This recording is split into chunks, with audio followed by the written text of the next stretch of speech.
not, I married my high school sweetheart, so I've never had to think A about car? this. No, what I'm going to say. I hadn't really had to think about this, but I know there's people out there that are single and would like to find their mate, their loved one, right?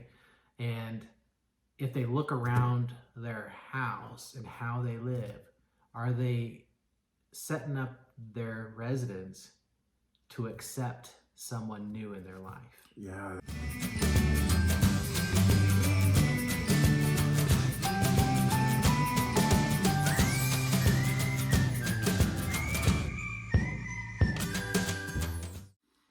Good evening, good morning, good afternoon, or wherever you are in the world. I'm Steve. And I'm Steve. And this is the Steve and Steve Show. Steve, what are we going to talk about today? Well, I thought we would talk about cleaning up our messes. Cleaning up our messes. Do I have... Not very messy around here right now. No, actually, your house is lovely. This is a secret, deep black site, Steve. There's nothing about my house. Secret studio. This is like our little, where you got this. Who knows where this is? That's true. That could be a fake background. It could be a fake background. I just noticed on the video you have your book in the background. No way. Look at that. That is my book. Oh, by the way, that book is Trading on the House. If you haven't bought it yet, you can get it on Amazon because it's been released on Amazon. It's out on BookBaby. It's on tradingonthehouse.com. Wait a minute. What is cleaning up your mess? Yeah, so congratulations on publishing the book and getting it out to all the worldwide bookstores. New York Times best-selling author. Yeah, very cool. Yet, but very soon. So clean up your messes. So it is a success principle. I've came across this with Dream University and with Jack Canfield's success principles. And what it is as we go through our life, we create lots of projects and lots of things that we leave incomplete. And so cleaning up your messes is basically get rid of those incompletes or the clutter. Okay. So let me ask you: Have you started a project recently? So yes. Actually, I've started a bunch of projects. So you have a bunch recently. Well, you're not alone. And I'm sure that even our audience has. In fact, I have a ton of them. Steve, I go and I'll put down a list sometimes when I'm doing it. All of this list of things, and I get to the point where I just can't stand writing that list down because it's just so long. Right. So that must be what you mean. Yep. So incomplete can be projects you started. It can be if you were wronged, so you have like a grudge, right? And it could be the other way around. Maybe you wronged somebody, but it's bothering you that you wronged somebody.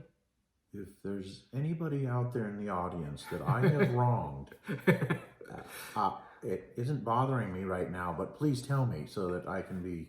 Yeah, put that in the comments so we all can see. Oh, wait a minute. Don't do that publicly. So it could be that, so either way, you were wronged or that you wronged somebody. Maybe somebody cut you off and that's just holding on. For college students or high school students, the teacher gave you a bad grade, right? And that's just irritating you. So it's an irritations. Okay. In my home office, I have my piles, and sometimes I look at those piles and they irritate me, and I know I need to go through the piles and do my organization. So that's incomplete. So in my case, none of the piles I have in there are a mess. It's all incredibly organized mess. It's a mess. It's a mess. But they're organized in your manner. So if somebody like your wife goes in there and moves a pile, then that's disastrous, It right? is disastrous. It is disastrous. Those are the same piles I have. What did you do? Why did you clean that? That's not right. Yeah. Oh. So it could be projects like home repair projects that you started but didn't get a chance to finish it and then time lapse. So maybe you have something that's not done. What about a dream? Could be a dream Or a goal. or a goal that maybe someone started college and they had to take a break, and so it's an incomplete there, right? And there are people that start college, figure out that college is not for them, and they're perfectly fine not partaking in that activity. And that would not be a mess. That would not be incomplete, because in their mind they're complete with it. I've tried it. It's not for me. I'm moving on. Right. So that's complete. But there may be someone says, "Oh, I need to take a semester break, and I'll come back," and they never do. Well, in the back of their mind, they're when people bring up going, that I've gone to college or this happened at college, in back of their mind, they're thinking, I need to go finish. Right. So they're taking up, what they end up doing is taking up energy thinking about it. And if they go and clear those incompletes or the messes, then they can open up space or thought energy for something new, right? So there's an example. Let's see if he's watching my videos. I have a father-in-law. Okay. who dun, dun, dun, dun, dun, who like I was working with him one day, and I cleared a spot, and with I think I went to get a drink of water, and I came back, and I don't know if it was subconscious but he just couldn't understand why there was an empty spot, and he actually put stuff where I had just cleared. So it was just one of those things. You clear it, and something new shows up. I know some guys out there, they have this magic table or a magic spot on their kitchen counter where they put dishes. Oh, no. And, I know what you're talking about. It's called the magic sink. Yes. I have a magic sink. Sometimes it's a magic counter spot. I just put these things into this magic sink, and they disappear, they get washed, and they end up back in your cabinet. And I have no idea how it works. I really don't. It is an amazing But I'll tell you what, if you ever get a chance to get a magic sink, whoever you are, wherever you are, get one. They're fantastic. And we'll see if your wife is watching these videos. Do you think that's... Oh my... We should probably continue on. Yeah.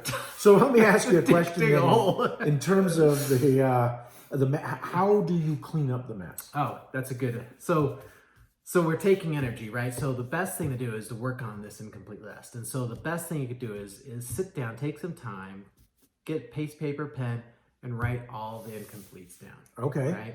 And the idea... And those can be, and I'm sorry to interrupt, but that might be physical things that you have to do in the house. It might be working out. It might be that relationship that you had. It might be... So it can be a whole list, and you want to just write those down, kind of like what we did with the dreams. You get them down as fast as you can. Absolutely. Okay. And then you work on that list, right? So the ones that you can finish, right? If it's like the piles in our offices and we need to go through them, we can set time out and we can go through those, and there's a physical, tangible evidence that we went through them. Okay. The ones that are where you were wronged, or maybe you wronged somebody, that that there's some tension there. Those are a little bit harder, right? If you need to rebuild a relationship and you want that relationship built, then you can pick up the phone and take the first step and reach out and rebuild and apologize, whatever you need to do to build that relationship and get that over with, right?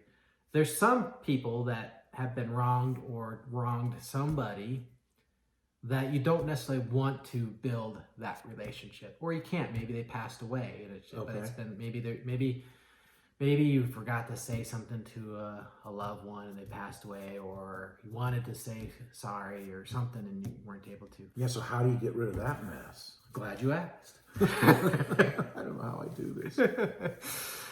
So what you want to do on that case is write a letter to that person. Oh, very interesting. Right? So they could be alive, or they could have passed away, and you don't necessarily have to know where that person is. Like, if they're still alive, or you believe they're still alive, you don't need to say it, but you can address the envelope. Just write a letter to them, put it in an envelope, put their name on it, and practice is either what I like to do is go out to my barbecue and light that thing on fire. Oh, really? And Very let the interesting. ashes go, and the smoke go up in the air. I've done that a couple times, and it's therapeutic, man. That is It's really close burning to your God. bridges. No, I guess it's not really burning your bridges. That's a different topic. That's a different topic. I'm not going to do that one later. Yep. But so it is therapeutic. I mean, it is. You've had Yeah. the experience that that's just very interesting. closing I've never done closing that off. that. I got to think of some people that I want to burn. No, I don't think that's the. No, you can't burn them. Burn the letter. That's No, what it is. that's- Write a good letter.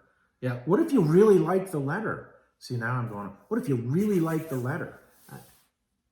I don't know what that would do for you.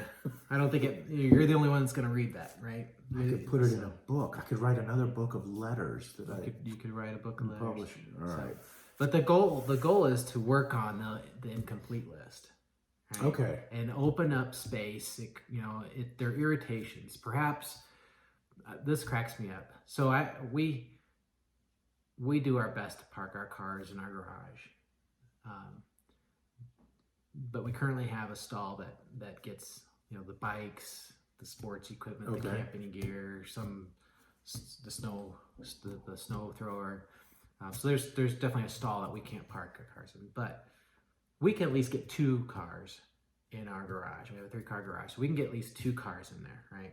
But there's people out there that have 1 car, 2 car, and 3 cars. They can't get their cars in the garage. Right. Right. It's so because cluttered. they've got so much stuff in there, right? And it's just stuff, right?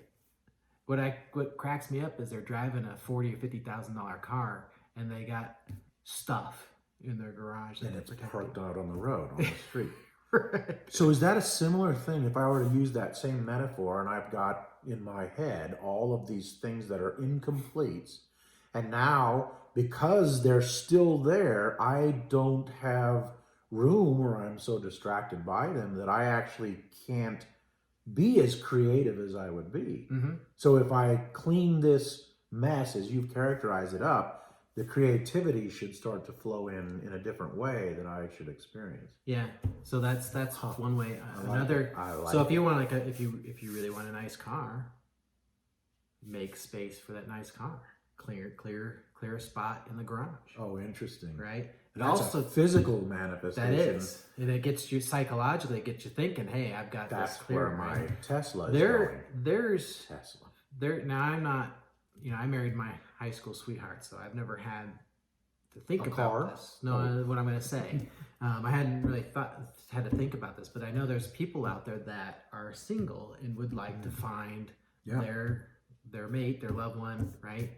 And if they look around their house and how they live, are they setting up their residence to accept someone new in their life? Yeah, that's a great point. Similar to what you're talking about with the garage, clearing a space for the vehicle, clear a space in your house or make an environment that is inviting. Right. It comes down, it's a physical thing, but it's a psychological piece that goes on in your mind. And then I read I don't know if I read a story or was in a conversation with a group of people in a mastermind, but one of the practices that they found was one of the girls, she was looking for, her special one, but she had like books and newspapers on the half of the bed that she didn't sleep on. Interesting. Right. So it was her mental way of blocking, subconsciously blocking that from her life. Wow. And so she went through the practice of cleaning that up, making space on the bed. Not to say that should happen before marriage, but in the closet, she looked in her closet and it was full of all her clothes. There wasn't any room for anybody else to put anything in there. So she made room there, right? So just by changing the way things are, she changed her thinking a little bit, and it affected her subconscious. And created an expectation. Right. Oh, very interesting. So even the cleaning up your spaces, it has a subconscious play that allows you to think a little bit differently. So if you're not spending that energy thinking about all those projects that need to get done for the weekend, maybe there's room there for creativity. Right. Similar to that distraction one we did prior, where we're so distracted by all the different things that are happening. You can be distracted by the mess Right. that is in your head, and cleaning up that mess is Right. okay. Great. Well, we're coming down to the end of this one. I appreciate this. I think I'm actually going to go apply this. So let's lay out what we talked about here. So the first thing is to get it on paper. Yep. Right? So incompletes, messes, incompletes, and if there was something that, if you're holding a grudge or you're frustrated with somebody, there's, you were either wronged or you wronged somebody. Didn't get a chance to say something to somebody that maybe have passed or moved on and you don't know where they're at, those type of things. Those are incompletes. They're subconscious irritations. Okay. If you walk by a pile in your house or something that's broken in your house and it irritates you, that's an incomplete. That needs to get done on your... And gets on that paper. It's done on a list. And once you've had your list, I mean, you're going to, as you find those irritations and incompletes, they're, add to your list, but continue to work on your list. But one of the keys of having this list is not to create new ones. Right, right. It's the difference between discovering one that's already exists versus creating a new one. So if you start a project this weekend, finish the project and not let it add on to something new. Okay. So I've got the list. I'm going to be knocking those off the list, and you physically want to cross them off, right? As you get them. Yeah. And then that'll create a habit that then you probably won't have to write down as many of those. As you start to get into that habit of doing it, oh yeah, you're going to go and clean up, and all of a sudden things are... Scratching those off the list is going to be, it's that adrenaline of getting something done. And there will be a creative flow happening to you that you'll do something like, I don't know, write a book, write a song, make a speech. Dance a jig. I don't know what you're going to do. You're going to do something crazy. Really great. So, well, this is fantastic. It's been great, Steve. Thank you very much. Any last words? Oh, we didn't do that. Didn't. Cheers. Cheers. Well, make sure that you subscribe, tell your friends, tell your family, tell the people you don't know about this. We're international now, so tell all of your international friends. Like it, send it on all social media, and we'll see you next time